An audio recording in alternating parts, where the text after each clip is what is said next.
कहानियों की क्यारी में आज की कहानी है हिंदी लोक कथा चतुराई। एक गरीब आदमी था। एक दिन वह राजा के पास गया और बोला, महाराज, मैं आपसे कर्ज मांगने आया हूँ। कृपा करके मुझे 5,000 रुपये दे दें। मैं 5 वर्ष के अंदर आपके रुपये वापस कर दूंगा। राजा ने उसकी बात पर विश्वास कर उसे 5,000 रुपये दे दिए। 5 वर्ष बीत जाने के बाद भी जब उस व्यक्ति ने राजा के 5,000 रुपये नहीं लौटाए, तब राजा को मजबूरन उसके घर जाना पड़ा। लेकिन वहाँ वह व्यक्ति नहीं मिला।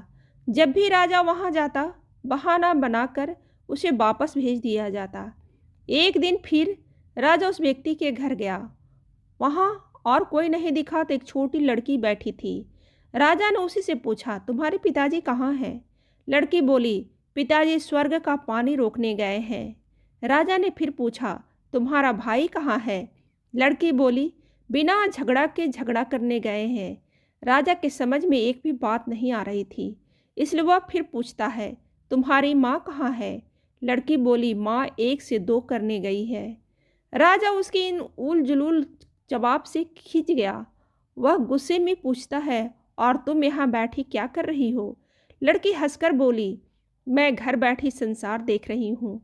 राजा समझ गया कि लड़की उसकी किसी भी बात का सीधा जवाब नहीं देगी, इसलिए उसे अब इससे इन बातों का मतलब जानने के लिए प्यार से बतियाना पड़ेगा। राजा ने चेहरे पर मुस्कान लाकर पूछा, बेटी, तुमने जो अभी अभी मेरे सवालों के जवाब दिए, उनका मतलब क्या है? मैं तुम्हारी एक भी बात का मतलब नहीं समझ सका। तुम मुझे सीधे सीधे उनका मतलब समझाओ। लड़की ने भी मुस्कुराकर पूछा, अगर मैं भी सभी बातों का मतलब समझा दूं, तो आप मुझे क्या देंगे? राजा के मन में सारी बातों को जानने की तीव्र उत्कंठा थी। वह बोली, जो मांगोगी वही दूंगा। तब लड़की बोली, आप मेरे पिताजी का सारा कर्ज माफ कर देंगे तो मैं आपको सारी बातों का अर्थ बता दूंगी। राजा ने कहा, ठीक है, मैं तुम्हारे पिताजी का सारा कर्ज माफ कर दूंगा। अब तो सारी बातों का अर्थ समझा दो। लड़की बोली, महाराज, आज मैं आपको सारी बातों का अर्थ नहीं समझा सकती। कृपा कर आप कल आए, कल मैं ज़रूर बता दूंगी। राजा अगले दिन फिर उस व्यक्ति के घर गया। आज वहाँ सभी लोग मौजूद थे। वह आदमी, उसकी पत्नी, बेटा और उसकी बेटी भी। राजा को देखते ही लड़की पूछी, महाराज, आपको अपना वचन याद है ना? राजा बोला, हाँ, मुझे याद है। तुम अगर सारी बातों का अर्थ बता दो तो मैं तुम्हारे पिताजी का सारा कर्ज माफ़ कर दूंगा। लड़की बोली, सबसे पहले मैंने यह कहा था कि पिताजी स्वर्ग का पानी रोकने गए हैं। इसका मतलब था कि वर्षा हो रही थी और हमारे घर की छत से पानी टपक रहा था। पिताजी पानी रोकने के लिए छत को छा रहे थे, यानी वर्षा का पानी आसमान से ही गिरता है, और हम लोग तो यही बात मानते हैं कि आसमान में ही स्वर्ग है। बस पहली बात का अर्थ यही है। दूसरी बात मैंने कही थी, भैया बिना झगड़ा के झगड़ा करने गए हैं। इसका मतलब था कि वे रेंगनी के कांटे को काटने गए थे। अगर कोई भी रेंगनी का कांटा को काटेगा तो उसके शरीर में जहाँ तहाँ कांटा गड़ ही जाएगा, यानी झगड़ा नहीं करने पर भी झगड़ा होगा और शरीर पर खरोंचें आएंगी। राजा उसकी बातों से सहमत हो गया। वह मन ही मन उसकी चतुराई की प्रशंसा करने लगा। उसने उत्सुकता के साथ पूछा, और तीसरी चौथी बात का क्या मतलब है? लड़की बोली, महाराज, तीसरी बात मैंने कही थी कि माँ 1 से 2 करने गई है।